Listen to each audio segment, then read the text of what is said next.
All right, so we're Juice Group, and I am Luke Harris. I'm Esmeralda Gomez. And I'm Laura Posh. And in our group, we also have Andy Mendoza, Vanna Henderson Carr, and Kleber Moz, who cannot show up currently for this project or for this presentation today, but they worked very hard on this presentation.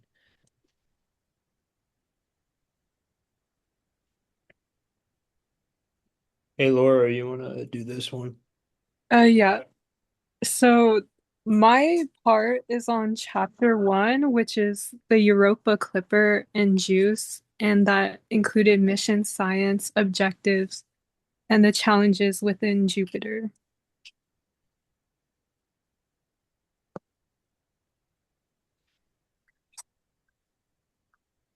And so this is my first fact. You can play the clip. I will be talking about the Europa Clipper's mission.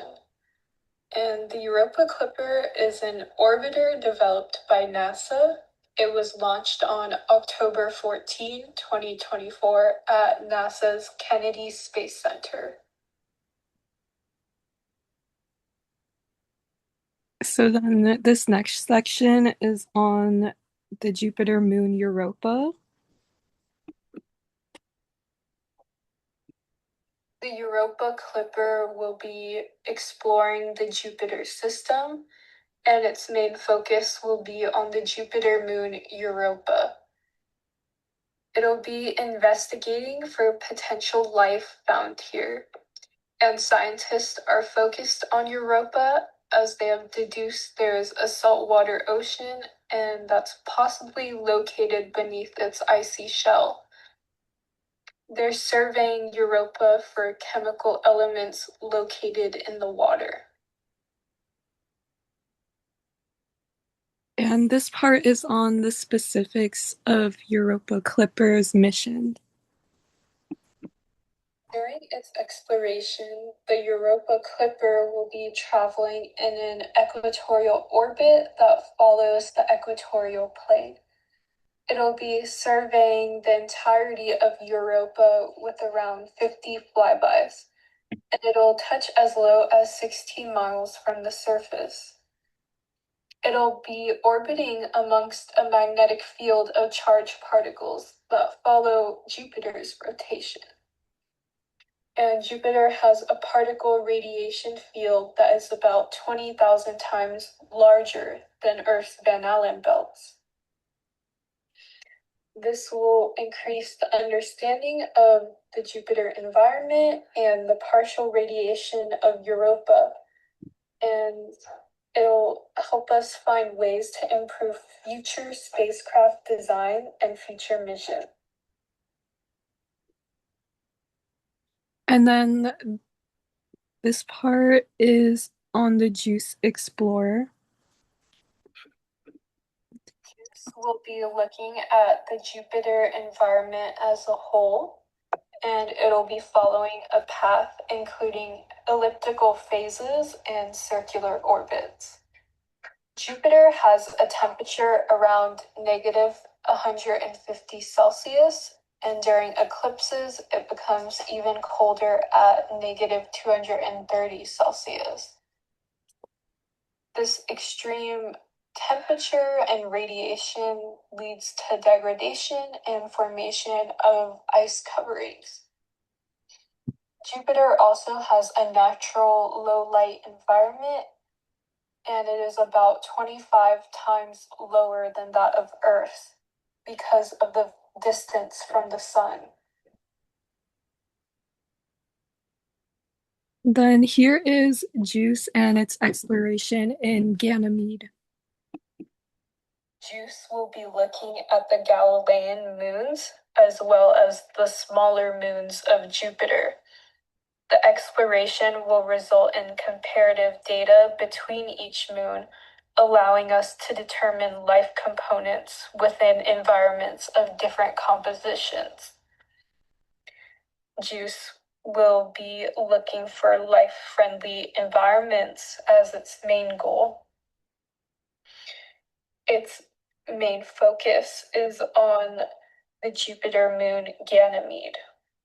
And Ganymede has features of geological interest and a unique environment, containing a subsurface ocean and an active magnetic field.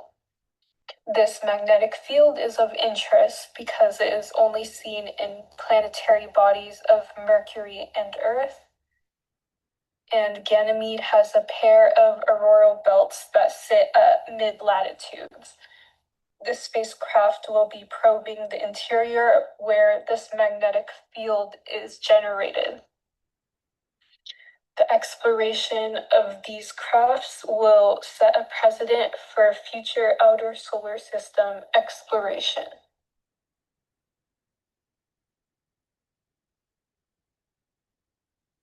And I'll introduce this one. This is the chapter that I worked on, chapter 2, JUICE instrumentation and technologies, that I go over the instrumentation and technology for JUICE. And yeah. So this is just the first list of JUICE instruments. It will carry 10 instruments, 9 led by European partners and 1 led by NASA. Now, yeah, you can play the audio. Now, starting off with JUICE instruments, JUICE will carry 10 instruments, 9 led by European partners and 1 led by NASA. JANUS will study global, regional, and local features, processes on the moon, and map the clouds of Jupiter. JANUS will have a resolution up to 2.4 meters on Ganymede and 10 kilometers on Jupiter. MAHIS is the Moon's and Jupiter Imaging Spectrometer. This will observe cloud features and atmospheric constituents on Jupiter and characterize ice and minerals on the icy moon surfaces. UVS is a UV imaging spectrograph to analyze the composition and dynamics of the exospheres of the moons, to study the Jovian aurorae, etc. SWI is the submillimeter wave instrument, which will be used to investigate the temperature, structure, composition, and dynamics of Jupiter's atmosphere. RIME is the radar for icy moon exploration, meant to study the subsurface structure of the moons down to a depth of about 9 kilometers. All right, and next slide is the next list of the final 5 instruments for JUICE. You can go ahead and play the audio. Next up is the next 5 JUICE instruments. GALA is the Ganymede laser altimeter and will study the tidal deformation of Ganymede and topography of the surfaces of the moons. 3GM is the gravity and geophysics of Jupiter and Galilean moons, which is a radio package comprising the KA transponder, the USO, ultra stable oscillator, and HAA, high accuracy accelerometer. This will study the gravity field at Ganymede, the extent of the internal oceans on the icy moons, and the structure of the neutral atmosphere and ionosphere at Jupiter and its moons. JMAG is the JUICE magnometer. It is equipped with sensors to characterize the Jovian magnetic field and the interaction with Ganymede, and to study the surfaces of the moons. PEP is the particle environment package, which is comprised of a package of sensors to distinguish the plasma environment of the Jupiter system and icy moons. RPWI is the radial and plasma wave investigation, which will identify the radio emission and plasma environment of Jupiter and its icy moons using a suite of sensors and probes. And that's about it. That's the 10 JUICE instruments that will be used for this project. My name is Andy Mendoza, and I will be covering Chapter 3, Planetary Protection and Ethics. My name is Andy Mendoza, and I will be covering Chapter 3, Planetary Protection and Ethics. My name is Andy Mendoza, and I will be covering Chapter 3. My name is Andy Mendoza, and I will be covering Chapter 3, Planetary Protection and Ethics. My name is Andy Mendoza, and I will be covering Chapter 3, Planetary Protection. The title of this slide is sub. My name is Andy Mendoza, and I will be covering Chapter 3, Planetary Protection and Ethics. My name is Andy Mendoza, and I will be covering Chapter 3. Will it not stop, like, no matter what? It doesn't stop. My name is Andy Mendoza, and I will be covering Chapter 3, Planetary Protection and Ethics. Icon is I can My name is Andy Mendoza, and I will be Yeah, I covering don't really see a noise icon at all. Protection and Ethics. My name is Andy Mendoza, and I will be covering Chapter 3. Okay, Ethics. I'm looking on the slideshow and he had his to automatically play, so Protection and Ethics. My name is Andy That's Mendoza, perfect. and I will be covering Chapter 3.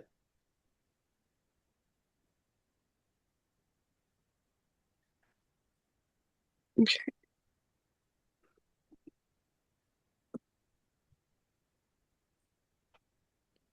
Is that fixed now? Yeah, seems like it. So we can just do it like this. So this is, hold on. Okay, I guess I'll just keep it like this for now. So I can do his name was Andy Mendoza, and he was doing planetary protection and ethics, as we heard like 10,000 times. His second slide is subsurface oceans on Jupiter's moons.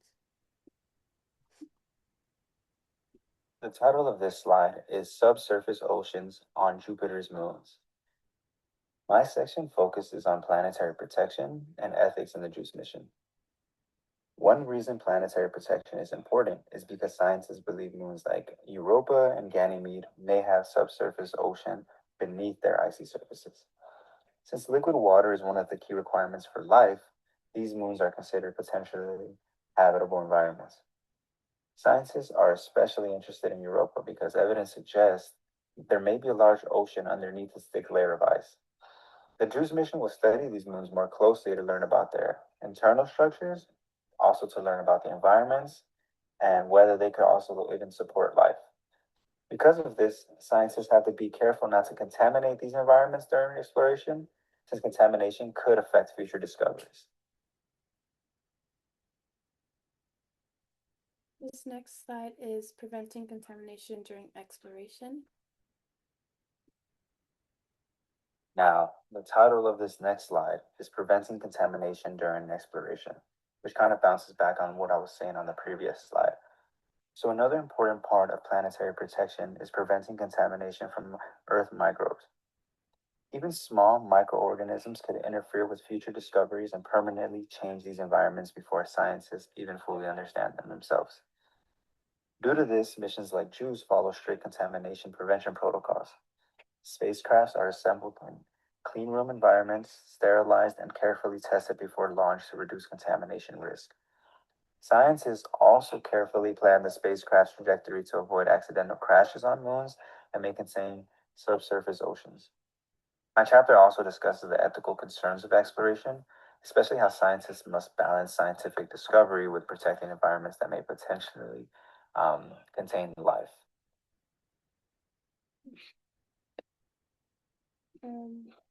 Chapter 4. I guess they didn't, I'm not sure exactly who did this slide. I could present this one if you guys are Cool. up to you. That doesn't look like it has any audio.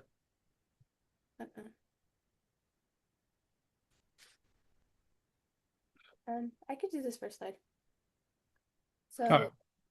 the long journey. So they wrote that it was just getting to Jupiter would be a grueling 6-year trip under the best conditions. Extended stays in the system and return trips could add years to that number. Humans are social creatures, and humans react very poorly to isolation, including poor performance, depression, anxiety, and aggressive tendencies. I'll do this next slide. Hungry, hungry astronauts. Humans need to eat. Without food or water, humans will die in 4 to 5 days. NASA predicts that a 6-year mission will need 48,000 pounds of food to keep a 4-person crew alive. Added weight equals more fuel needed. Using gravitational boost to save on fuel increase mission times. Finding a food fuel balance will be a big factor, but slower trips are necessary to enter orbit rather than doing a flyby.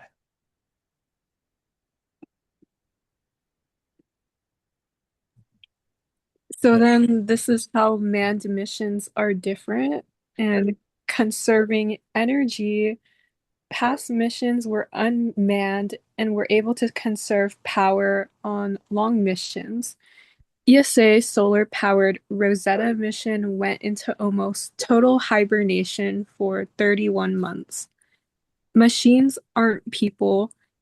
Humans can't enter a hibernation state, and if they could, life support would still need power. Manned missions would need to harness lots of solar power farther from the sun to maintain vital systems and instrumentation. Getting blasted. Jupiter's magnetic field is the largest structure in the solar system. Radiation blasts objects in the Jovian system at levels 20,000 times that on Earth. Radiation breaks down ships and equipment, damages the body. Explorers must come prepared to fix what radiation will break down. Choosing moons, friendly moons. Now, Europa might harbor life, but Callisto might be the safest of Jupiter's moons. Callisto is outside of the radiation belt. Ganymede has its own magnetic field, could shield orbiting craft, mean moons. Europa is blasted by radiation and is deeply affected by Jupiter's gravitational force. We cannot visit, or we can visit, but not stay. Io is the most dangerous moon in our solar system. Also, I will say really quick, we have like 7 minutes left until the recording's done. So yeah, we gotta try to get this. All right, chapter 5, Formation and Thermal Evolution of the Galilean Moons. These are my slides. This is the formation of the Galilean moons. This slide is called Formation of the Galilean Moons. The Galilean moons formed from a disk of gas and dust that surrounded Jupiter early in the solar system's history. Small particles within the disk slowly collided and combined through a process called accretion, eventually forming the 4 moons. This process is very similar to how planets formed around the Sun. Even though all 4 moons formed from the same general disk, their distance from Jupiter affected their temperature and composition, which is why the moons developed differently over time. Why the moons are different. This is also kind of like the past slide. Why the moons are different. Io formed closest to Jupiter in a much hotter region, which prevented materials like water ice from remaining stable. Because of this, Io is mostly made of rock and metal and is the densest Galilean moon. Europa, Ganymede, and Callisto formed farther away from Jupiter where temperatures were cooler, allowing ice to become part of their structure. These differences show how distance from Jupiter played a major role in shaping the composition of each moon. This was the internal structure and subsurface oceans. Internal structure and subsurface oceans. After the Galilean moons formed, internal heat caused some of them to separate into layers through a process called differentiation. Heavier materials like metals sunk toward the center to form cores, while lighter materials stayed closer to the surface. Europa likely contains a liquid ocean beneath its icy surface, and Ganymede may also have a subsurface ocean. Ganymede is also unique because it has its own magnetic field, which suggests it contains a partially molten metallic core. Tidal heating and importance. This last slide of mine is called Tidal Heating and Importance. Jupiter's gravity has a huge effect on these moons because it constantly stretches and compresses them as they orbit the planet, which creates heat inside of them. Io experiences the strongest tidal heating, which is why it's considered the most volcanically active body in the solar system. Europa is affected differently because the heat helps maintain a liquid ocean beneath its icy surface and creates large cracks across the ice. Because of these subsurface oceans, scientists are especially interested in studying these moons and their potential to support life. Chapter 6. Someone else worked on this chapter as well. It was JUICE's scientific data analysis and expected discoveries. What JUICE will determine. JUICE targets subsurface oceans by looking for signatures of conducted fluids and by constraining where liquid layers could exist beneath the ice. The mission will estimate ice shelf thickness and identify internal boundaries, helping scientists link ocean depth to energy exchange between the surface and the ocean. JUICE will measure the Jovian magnetosphere and charged particle environment to understand how radiation and magnetic coupling affect moon evolution and observational detectability. By characterizing magnetospheric plasma interactions, especially around Ganymede, JUICE improves interpretations of whether measured signals arise from Jupiter or the moon itself. Together, these results provide an evidence-based foundation for future landers or probes that would explore specific ocean locations and surface-to-ocean pathways. I can do this next one. Subsurface. Wait. Does the audio thing work on this one? Oh yeah, I just played it so that I just had it so it can go faster. Subsurface fair enough. ocean exploration conductive liquids. Early spacecrafts like Galileo found changes in Jupiter's magnetic field that suggest there may be salty liquid water under the icy surface of some moons. Scientists like Helvesen and others studied these signals and concluded they likely come from hidden oceans beneath Europa, Castilla, and Ganymede. The newer JUICE mission builds on this by using better, more advanced tools to get cleaner and more detailed data. One of its main goals is to figure out not just if the oceans exist, but also how they interact with Jupiter's powerful magnetic field and radiation. By combining different types of measurements, JUICE hopes to reduce uncertainty and make a stronger case that these moons could have environments suitable for life.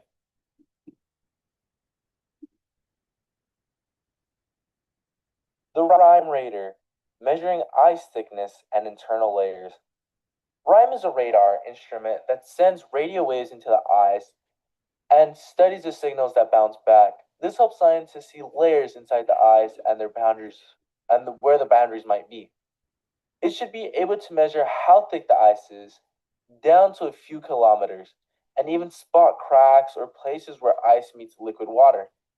Ice thickness matters because it affects how easily materials can move between the surface and the hidden ocean below.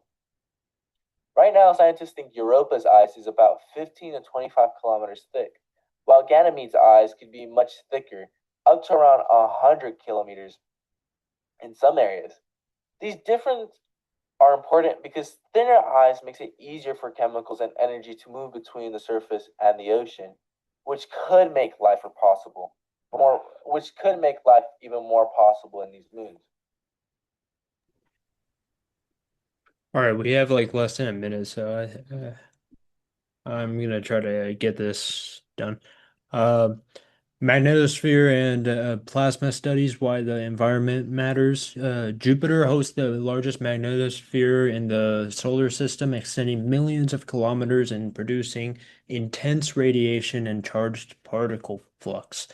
JUICE will directly measure magnetic fields, plasma properties, and energetic particles to clarify how Jupiter's environment shapes moon behavior. Ganymede's intrinsic magnetic field creates a mini magnetosphere inside Jupiter's, allowing scientists to separate local versus.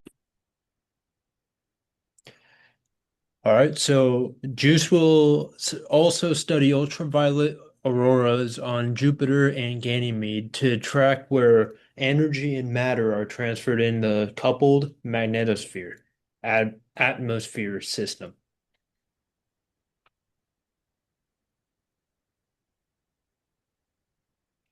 This is his last slide, expected discoveries. JUICE's expected discoveries and the next steps. JUICE will give strong evidence about whether there are oceans hidden under the ice of those moons, how thick the ice is, and how their magnetic field interacts with Jupiter. By separating what signals come from Ganymede versus Jupiter, scientists can better understand what's going on inside the moons, especially its possible oceans. All the data from JUICE will help scientists decide where to send future missions, like landers or probes, by pointing to the most interesting places to explore. Overall, JUICE helps answer the big question: could icy moons, even outside our solar systems, have the right conditions to support life?